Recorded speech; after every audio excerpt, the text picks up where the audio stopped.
Congressman Michael McCaul. Mr. Chairman, thanks very much for joining us this weekend. No, thanks for having me, Maria. Well, it's very disturbing to see the head of Iran say they're going to do whatever it takes, the defense force head of Iran, we're going to do whatever it takes to help Hamas. I thought Iran wasn't involved, they claimed initially. Well, that's correct. I mean, this is no secret to me. The administration seemed to downplay that Iran had anything to do with the Hamas invasion into Israel in a barbaric way, killing 1,400 Israelis. And now you see this letter from the IRGC saying, we are brothers in arms. I mean, it was really incredulous to somehow say Iran was not involved. The proxies of Iran are Hamas, Hezbollah, and the Iran-backed militias in Syria and Iraq, and they're all on fire right now. And it's because the Ayatollah has authorized them to go after Israel. This is, it's not news to me, but maybe it is to the administration.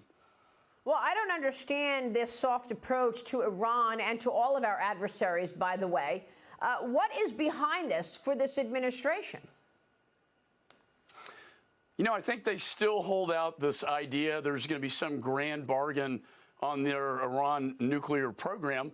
Remember, their special envoy, Mr. Malley, was suspended because he had his security clearance revoked.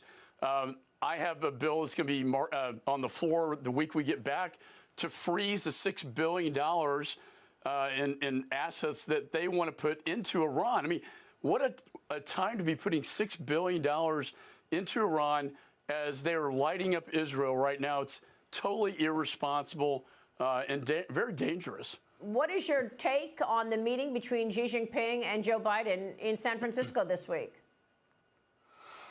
You know, they always want to meet. I don't see a lot of good outcomes coming out of this. In fact, one of the outcomes is that China will supposedly work with us on fentanyls.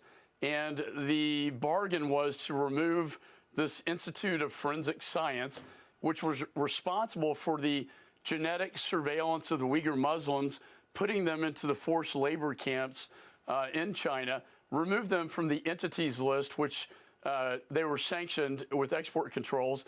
Now they're going to be removed from that list as they send the Uyghur Muslims into the essentially concentration camps. I mean, I thought human rights used to be worth something. But under this administration, I guess it doesn't really matter. And get this, the conference is with the Asian Pacific countries who are there primarily to talk about how they can bond together against the malign influence of China. And what does the President of the United States do? He welcomes Chairman Xi to that very event, which is a slap in the face to all those Asian Pacific countries that we're trying to work with to counter China's aggression.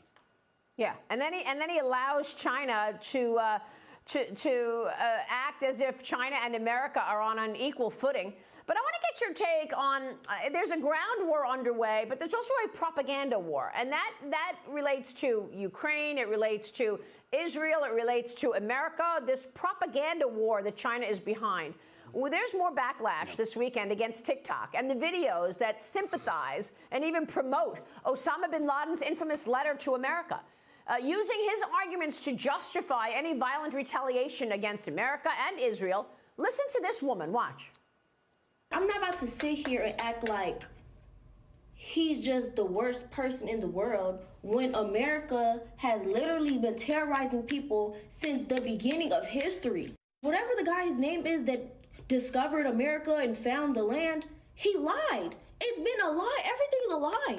3,000 people died during 9/11 compared to the millions that Americans have killed in Palestine. It's happening, and we have to be real about the situation.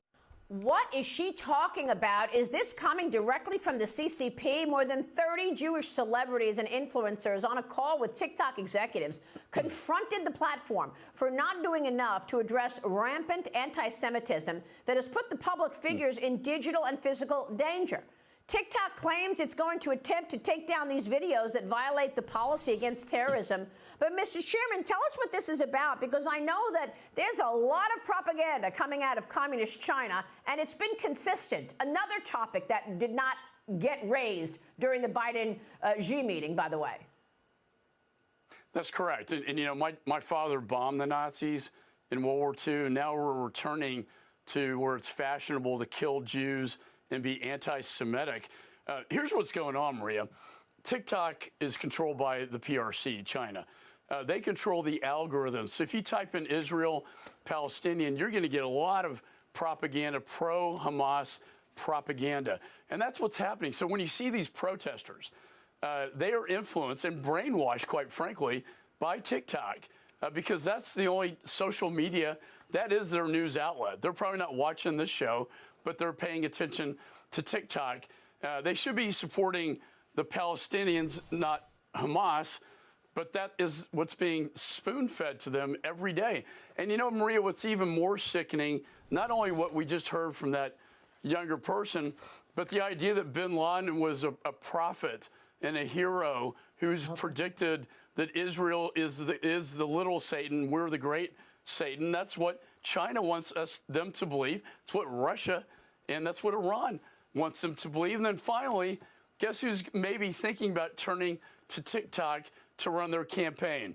The Biden administration. I don't that understand is unbelievable. this. That's unbelievable. We know the kind of propaganda coming out of TikTok, and yet the Biden administration, even with all of these governors wanting to ban it in their states, they're going to go ahead and use it for their campaign. Congressman, thanks for your leadership. We'll be watching your work. We appreciate it. No, thanks, Maria. Thanks for having me.